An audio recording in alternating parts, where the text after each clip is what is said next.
Everyone, welcome back to my new vlog. कैसे हैं आप सभी? आई होप आप सभी अच्छे होंगे और मैं भी ठीक हूँ।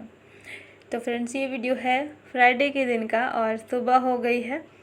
सुबह के अभी 5:45 बजे हुए हैं और मैं थोड़ा देर से उठी थी। मतलब अभी जस्ट 10-15 मिनट हो चुके हैं। उसके बाद उठने के बाद मैंने अपना पानी वगैरह लिया और अब जो है मैं रेडी हो रही थी वॉक पे जाने के लिए। तो आज बच्चों की छुट्टी है, आज है टीचर्स डे। और वैसे तो छुट्टी नहीं रहती थी, लेकिन इस बार एक और फेस्टिवल है जिसकी वजह से आज छुट्टी कर दी गई है। तो बच्चों का स्कूल है नहीं और इसीलिए इस टाइम पे अभी मैं फ्री हूँ, नहीं तो फिर मुझे नाश्ता बनाना होता बच्चों के लिए। तो मेरी नींद अपने ही टाइम पे खुल गई थी, बस थोड़ा सा लेट से मैं उठी हूँ कि छुट्टी का दिन है तो होता है ना कि थोड़ा सा लगता है कि आज थोड़ा टाइम मिला है तो 10-15 मिनट लेट से उठना चाहिए। इसके बाद यहाँ पे मैं उठी तो अपना पानी वगैरह ले कर के और फिर जो भी मेरे सुबह के काम होते हैं वो करने के बाद फिर मैं यहाँ पे रेडी हो गई थी जाने के लिए। और हस्बैंड मेरे पहले ही चले गए थे। तो हस्बैंड का वही टाइम होता है 5:15 बजे, कभी 5 बजे, मतलब 5 से 5:30 तक वो चले जाते हैं। तो उस टाइम पे वो मुझे उठाए थे तो शायद मैं उठी नहीं थी, क्योंकि नींद बहुत ज़्यादा उस टाइम पे आ रही थी। और यही था कि हस्बैंड चले गए थे और मैं बस यहाँ पर अकेली बची थी और मैं सोच रही थी जाऊँ कि ना जाऊँ। मुझे लगा मैं घर के काम ही कर लेती हूँ। एक बार तो मैंने यही सोचा कि घर के काम कर लेती हूँ जल्दी से, झाड़ू पोछा वगैरह करके। और इसके बाद जो है मतलब जो भी था घर का काम करने का मैं सोच रही थी। और फिर थोड़ा सा मेरे माइंड में आया कि क्यों ना भी चली जाती हूँ। मौसम थोड़ा अच्छा हो रखा था, बादल बादल से और ठंडी ठंडी सी हवाएं चल रही थी। जैसे मैंने दरवाज़ा खोला ये वाला, तो जब मैं बाहर गई ना तो मुझे उस टाइम पे लगा कि नहीं, मैं चली जाती हूँ। थोड़ा सा ही टाइम मुझे मिला है, बाकी दिन तो फिर मिलता नहीं है। तो चले जाती हूँ। आज भी डेली जाती हूँ ना तो फिर मन नहीं मानता है अगर एक दिन भी ना जाऊँ तो यहाँ पर वही मेरा जाने का प्लान हुआ और मैं चली गई वॉक पे। और वॉक करने के बाद फिर आऊँगी 1 घंटे के बाद, मतलब थोड़ा सा टाइम बिता करके आराम से। इसके बाद फिर मैं आऊँगी। और यहाँ मैं अपने शूज़ पहन रही थी तो इसके लिए कमेंट आया था कि दी आप ना शूज़ देख करके पहना करिए, उसके अंदर कुछ ना कुछ कीड़े मकोड़े वगैरह चले जाते हैं, तो शूज़ को हमेशा देख करके ही पहना करिए। और उन्होंने ये भी लिखा था कि एक बार मेरे शूज़ में ना स्नेक का बच्चा, मतलब सांप का जो बच्चा होता है ना, वो छुपा बैठा था। तो तब से जब भी मैं ये पहनती हूँ ना, तब मुझे यही चीज़ हमेशा याद आ जाती है। तो मैं अच्छे से देख करके और फिर पहनती हूँ। वैसे हमेशा ही देख करके पहनती हूँ, लेकिन अगर इस तरीके से आपको कोई बता देना, थोड़ा सा ज़्यादा डर लगने लगता है। तो यहाँ पर अभी मैं चली गई थी वॉक पे और वहाँ से आई ना तो फिर मैंने नाश्ता वगैरह बनाया और बाकी जो ज़रूरी वाले काम थे सुबह के, नाश्ता बनाना ही सबसे ज़्यादा ज़रूरी होता है।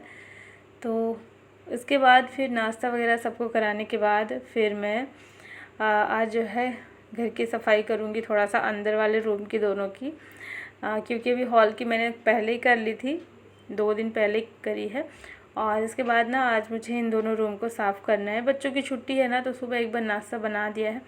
इसके बाद ज़्यादा कोई टेंशन है नहीं, थोड़ा टाइम था मेरे पास, तो मैंने सोचा क्यों ना आज इन दोनों रूम की सफाई कर लेते हैं, क्योंकि अभी 2 दिन के बाद पितृपक्ष शुरू होने वाला है। तो उस टाइम पे फिर ये सब नहीं हो पाएगा, जाले निकालना और ज़्यादा सफाई वाला काम नहीं होता है उस समय। मतलब जैसे दिनचर्या चलती है ना सिंपल वाली, वैसे ही चलती रहती है। मतलब कुछ चीज़ें उसमें मानते तो वैसे बहुत सारी चीज़ें हैं, लेकिन फिर भी जितना हो पाता है उतना मैं करती हूँ। और साफ़ सफाई वगैरह पहले ही कर ली जाती है। और इसके अलावा फिर उस टाइम पे ये ज़्यादा डीप क्लीनिंग वाला काम नहीं होगा, तो इसीलिए मैं अभी पितृपक्ष लगने से पहले ही घर की सफाई कर लूँगी। तो अभी तो टाइम है 2 दिन का और मुझे उनकी भी कुछ तैयारी करनी है। क्या तैयारी करनी है ये मैं दिखाऊंगी अगले व्लॉग में। तो यहाँ पर बस अभी मैंने जो है शुरुआत करी है इस वाले रूम से, बच्चों के रूम से। तो इस वाले रूम में जो स्टडी टेबल रखा हुआ है ना, तो इसमें बहुत सारे कपड़े रखे हुए थे। कपड़े ये रेगुलर वाले हैं जो डेली पहनते हैं और रखते हैं। इस तरीके से ना इसको सुखा करके फिर यहीं पे रख दिया जाता है। तो ये टेबल है सामने में और यहीं पे रख देते हैं सारे कपड़े। तो काफ़ी सारे इकट्ठे हो गए थे कपड़े, और जो सोफ़े का कवर वगैरह मैं धुली थी वो सारे यहीं पर मम्मी ना घड़ी करके रख दी थी। और मम्मी का यही होता है, जैसे कपड़े वो घड़ी करती हैं ना, तो इसी टेबल में वो रख देती हैं। तो उसके बाद फिर जिनको लेना होता है यहीं से ले लेते हैं, और फिर मुझे अगर टाइम मिला तो मैं यहाँ से फिर अंदर शिफ्ट कर देती हूँ, नहीं टाइम मिला तो ये यहीं पे पड़े रहते हैं। तो ऐसा करते करते यहाँ पे बहुत सारा ढेर लग गया था कपड़ों का।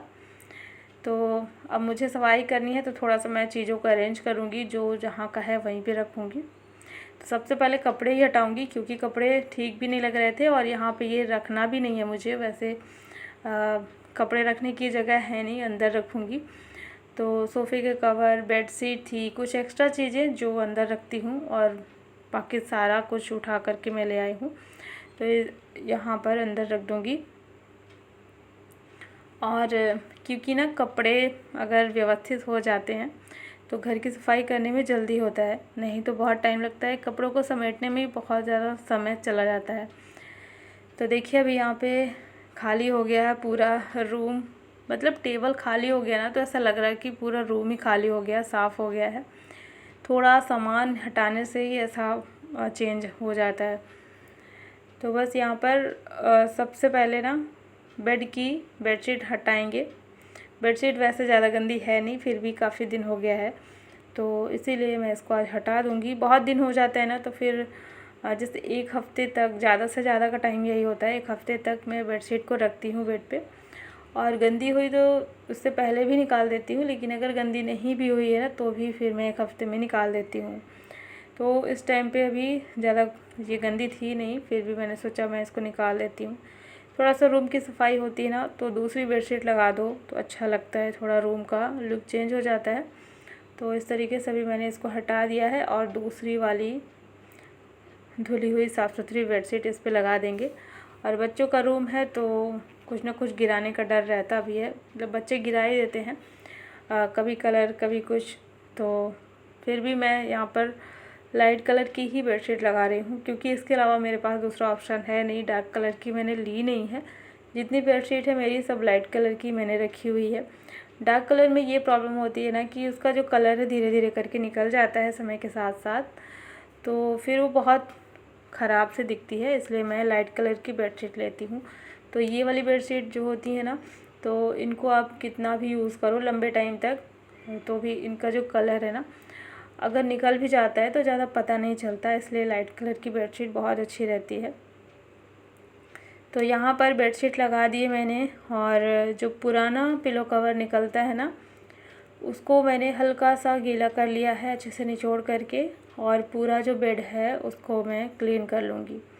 तो अभी मैंने कॉलिन का यूज़ नहीं किया है, बस ऐसे ही पानी से ही इस तरीके से निचोड़ करके कपड़े को, और इसको क्लीन कर दूँगी। इसमें ना बहुत छोटे छोटे से जैसे रुई उड़ती है, बिल्कुल वैसे ही बहुत बारीक बारीक सा डस्ट इसमें चिपका हुआ था, जो कि नॉर्मल कपड़े से मैंने साफ़ किया ना, तो बिल्कुल भी नहीं साफ़ हुआ।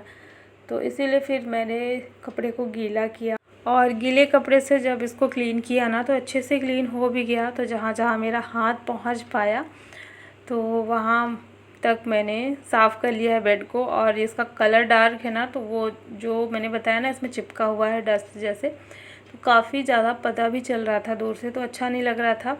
तो इसीलिए मैंने जो है अच्छे से घिस करके साफ़ किया है। तो ये अच्छे से क्लीन हो चुका है, और बेड को चारों तरफ से अच्छे से क्लीन कर लिया है। चलिए ये वाला रूम तो हो गया है रेडी। और बच्चे थे घर में, तो थोड़ा सा ये मुझे दिक्कत हो रही थी कि बच्चों को डिस्टर्ब हो रहा था, उनको लग रहा था कि मम्मा रूम खाली कर दे जल्दी से, तो मैं पढ़ने के लिए बैठ जाऊं। तो इसीलिए मैंने जल्दी जल्दी से बेडशीट लगाई है और अन्य को वहाँ बैठा दिया है। तो क्या है ना कि दोनों बच्चे जब पढ़ाई करते हैं तो उनको अलग अलग रूम चाहिए होता है, ताकि डिस्टर्ब ना हो। और बच्चों के एग्ज़ाम भी स्टार्ट होने वाले हैं हाफ़ ईयरली, बहुत जल्द ही, एक हफ़्ते के बाद। तो छुट्टी का दिन है, तो मैंने उनको पढ़ने के लिए बैठा दिया कि आप लोग पढ़ाई कर लो, और जल्दी से मैंने बेडशीट लगा दी है। अब आ जाते हैं बेडरूम में अपने इस वाले में। तो इस वाले में थोड़ा ज़्यादा गंदगी थी, जाले लगे थे। तो सबसे पहले मैंने जाले हटाए और देख सकते हैं कितना ज़्यादा यहाँ पर जाले निकल रहे हैं। और ये जाले मैं हटाती रहती हूँ, जल्दी तो नहीं लेकिन एक आध महीने में तो निकालती रहती हूँ। बेड के पीछे का साइड का जो हिस्सा है ना, तो ये वहाँ से निकल रहे थे। और जैसे बेड के साइड में जो दीवार के बीच में गैप होता है ना, तो उसमें इसी तरीके से जाले लग जाया करते हैं। और अभी तो इधर सफाई नहीं हुई थी काफ़ी टाइम से, तो यही होता है बारिश के बाद कुछ इसी तरीके से हाल हो जाता है। तो चारों तरफ मैंने जो है झाड़ू मारा ना, तो हर तरफ से इसी तरीके से जाले निकल रहे थे। तो पूरा जाला मैंने हटाया, कॉर्नर का हर जगह, एसी के पास से, विंडो के पास से, और जो दीवारों में भी डस्ट लग जाती है ना, हल्की हल्की किसी चिपक जाती है, तो उसको भी मैंने साफ़ कर लिया है। क्योंकि हमारे यहाँ पे डस्ट बहुत ज़्यादा है, जिसकी वजह से ना बहुत जल्दी सारा सामान भी गंदा हो जाता है। कितना भी साफ़ करते रहो हमेशा, तो भी उसमें धूल मिट्टी सी लगने मतलब दिखने लगती है। तो इसीलिए बहुत ज़्यादा गंदगी यहाँ पर हो जाती है। तो यहाँ पर पूरा चारों तरफ से जाले साफ़ करने के बाद ना, अब मैं यहाँ का फ़ैन साफ़ कर ले रही हूँ। फ़ैन बहुत गंदा था, तो फ़ैन में चारों तरफ ना समझ में आ रहा था कि इसमें धूल डस्ट जो है चिपक जाती है, जाले चिपक जाते हैं ना, वो लगा हुआ था। तो मैंने कपड़े को गीला करके और फिर इसको साफ़ कर लिया है। और बाकी इसमें कुछ भी नहीं लगाया है, सर्फ एक्सेल वगैरह, बस ऐसे ही नॉर्मल पानी से, गीले कपड़े से ही इसको साफ़ किया। तो पूरा फ़ैन जो है क्लीन हो गया, नया जैसा दिखने लगा है। और अब फ़ैन साफ़ हो चुका है, तो यहाँ की बेडशीट हटा लेंगे। और ऊपर की जितनी सफाई हो चुकी थी, उसके बाद फिर मैंने बेडशीट को हटाया है। और अब जो है बेड के पीछे वाले हिस्से को साफ़ कर लेंगे।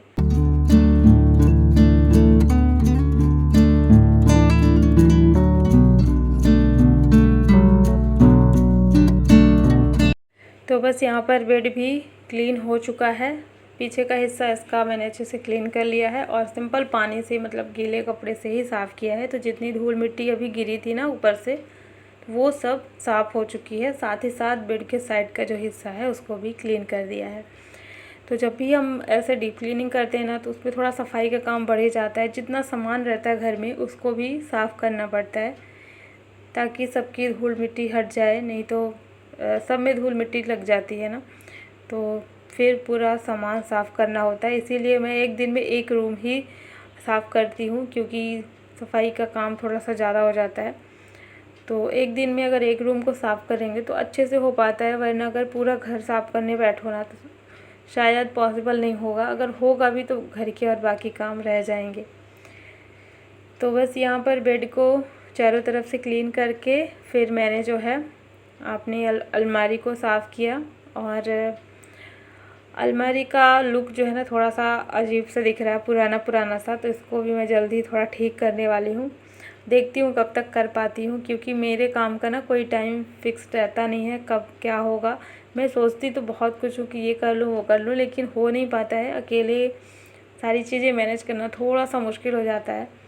तो देखती हूँ कब कर पाती हूँ। सोच करके तो रखा हुआ है कि करूँगी, ऐसा करूँगी वैसा करूँगी, लेकिन जब हो जाएगा तभी फिर समझ में आएगा कि हाँ मैंने ये काम कर लिया है। तो मैं सोच रही थी थोड़ा उसको चेंज करने के लिए। फ़िलहाल अभी तो बस ऐसे ही कपड़े से क्लीन कर लिया है। और ड्रेसिंग टेबल को भी साफ़ कर दिया है, क्योंकि ड्रेसिंग टेबल में भी डस्ट लगी हुई थी। और आए दिन तो वैसे साफ़ कर देती हूँ, लेकिन ऊपर की तरफ से जैसे जल्दी जल्दी में होता है ना सफाई का काम, तो ज़्यादा अच्छे से नहीं कर पाती हूँ। तो अभी मैंने पूरा क्लीन कर दिया है। और चलिए अब लगा देते हैं बेडशीट। तो सफाई का काम लगभग हो ही चुका है, बस इतना ही आज मुझे करना था, जो कि मैंने कर लिया अपने टाइम से ही। और समय का भी ध्यान रखना बहुत ज़्यादा ज़रूरी होता है, क्योंकि इसके बाद फिर लंच वगैरह बनाना है। और साथ ही साथ मुझे कुछ कपड़े भी धुलने थे, जो कि हाथ से धुलने थे। बच्चों की यूनिफॉर्म थी और कुछ और एक्स्ट्रा कपड़े जो मुझे दिख जाते हैं वो भी मैं समेट लेती हूँ, और उनको भी हाथ से ही धुल लेती हूँ। सारे कपड़े भिगा दिए थे मैंने, और पूरे घर में पोछा नहीं लगा था। तो क्योंकि मुझे सफाई करनी थी, इसलिए मैंने सुबह में नहीं लगाया था पोछा। तो बेडशीट लगाने के बाद फिर मैंने पूरे घर में अच्छे से पोछा मारा, और फिर कपड़े धुल करके मैं आ चुकी हूँ। और धूप अच्छी बढ़िया तेज़ वाली हो रखी है आजकल। बहुत तेज़ धूप हो रखी थी। मैं यहाँ पर जब आई ना तो धूप इतनी तेज़ थी कि मुझसे यहाँ खड़े नहीं हो पा रही थी मैं। मुझे लग रहा था कि गर्मी वाली धूप है जैसे मई जून में रहती है, बहुत तेज़ थी। तो मैंने सोचा जल्दी से कपड़े डाल देती हूँ, तो जब तक दोपहर में 2-3 घंटे में ये कपड़े आराम से सूख जाएंगे। ऐसे ख़तरनाक वाली धूप हो रखी है। मौसम तो वैसे ख़राब था 2-3 दिन से, बारिश हुई भी है हमारे यहाँ पे, लेकिन ना आज से तेज़ वाली धूप निकल आई है। तो चलिए सबसे पहले डाल देते हैं कपड़े, और इसके बाद मुझे लंच भी तैयार करना था। बच्चों की छुट्टी थी भले ही, लेकिन समय फिर हो गया था और थोड़ा समय करूँगी रेस्ट। सुबह से मैं थक गई थी, तो ये कपड़े सुखाने के बाद ना फिर मैं थोड़ा सा रेस्ट करने लग गई थी। और साथ ही साथ मैंने लंच भी रख दिया था दाल पकने के लिए। तो यहाँ पर दाल जो है पक चुकी थी। अब आ जाते हैं किचन में इसको फ्राई करने के लिए। तो दाल को फ्राई कर देंगे और साथ ही इसमें रख देंगे चावल। बस मेरा सिंपल सा लंच जो है वो तैयार हो जाएगा। इसके अलावा अभी मैं कुछ भी नहीं बनाऊंगी। और आज मैंने रोटियां भी नहीं बनाई थी, रोटी भी थोड़ा सा रखी हुई थी। और बच्चों का जब स्कूल नहीं रहता ना तो फिर बच्चे रोटी लंच के टाइम पे कम खाते हैं। मतलब उनको ये होता है कभी कभी रहने दीजिए मम्मा, दाल चावल बस खा लेंगे। तो इसीलिए मैंने अभी रोटियां नहीं बनाई थी। और यहाँ पर मेरा जो खाना है वो लगभग बन चुका है। तो हस्बैंड भी आ गए थे जब तक टाइम हो गया था। और ये सब करते करते ना लगभग 1-1:30 बज गया था लंच बनाते बनाते। तो कुछ ऐसा था आज का मेरा दिन। और सफाई का काम लगभग मेरा हो चुका है। पूरा घर मैंने साफ़ कर लिया 2 दिन में। थोड़ा थोड़ा करके काम करो ना तो सही रहता है, अपने सारे काम भी हो जाते हैं और ज़्यादा थकावट भी नहीं होती है, किसी चीज़ की कोई दिक्कत भी नहीं होती है। तो इसलिए मैं इस तरीके से थोड़ा थोड़ा करके ही काम करती हूँ, क्योंकि मुझे मेरे घर में मतलब अकेले ही मुझे सब कुछ देखना होता है। तो घर से लेकर के किचन तक के सारे काम और बाहर के भी कुछ काम ऐसे हो जाते हैं कभी कभी जो कि मुझे ही करने पड़ते हैं। तो बाहर का जो भी काम होता है वो मैं कभी दिखाती नहीं हूँ। मेरी आदत नहीं है बाहर का काम दिखाने का, बस घर का जो भी रहता है वो मैं शेयर करती हूँ आप लोग के साथ में। तो चलिए यहाँ पर मेरा लंच जो है तैयार हो गया था और मैंने यहाँ पर सबके लिए थाली लगा दी थी। सिंपल सा लंच मेरा जो है तैयार हो गया है। सब लोग आ चुके थे, मतलब रेडी हो गए थे लंच के लिए। तो यहाँ पे मैंने लंच की थाली जो है तैयार कर दी थी। और अभी दोपहर के 2 बज गए थे। टाइम हमारा वही हो जाता है, फिर चाहे बच्चों की छुट्टी रहे या फिर ना रहे, समय वही हो जाता है लंच करने का। तो चलिए फ्रेंड्स, आज का ये व्लॉग मैं यहीं पे एंड करती हूँ। आई होप आप सभी को पसंद आया होगा।